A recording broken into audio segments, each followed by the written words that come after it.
Meanwhile, the Rural Agricultural Development Authority is rejecting the allegations outlined by the opposition. We have the details in this report.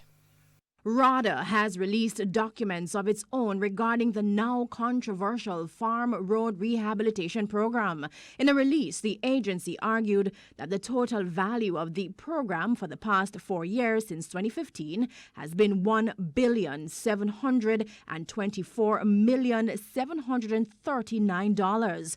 This, RADA says, was for work done nationally and not in any one parish or constituency. According to the agency, the Auditor General's report, dated October 2019, confirms this. The statement further read that the suggestion by the opposition that $1.6 billion was spent in St. Thomas alone is absurd, and that no contracts were issued under this program for bushing solely, but rather contracts included paving, patching, and grading. The rates used by RADA, the release further states, are consistent with those of the National Works Agency recommended, and no concern regarding rates was raised in the Auditor General's report of October 2019. It says the issues raised by the opposition are not raised in the recent Auditor General's report on the internal audit reports. As such, RADA says the authority encourages the opposition to share any and all information with the authority,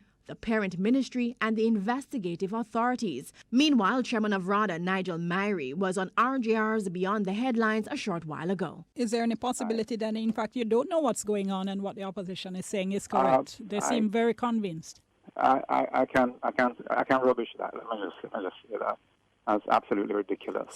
Just before you go on, is there a possibility, though, that perhaps if it had not been spent, that there were plans for it to be spent? No. There's no plan for it to be spent either. And you're saying this categorically? There's no way some of your officers could have been doing something without your knowledge? No way that it could be done. Tell me why you're so confident. Because we have a methodology in terms of how we arrive at our road program. We go through a tedious process of selecting roads.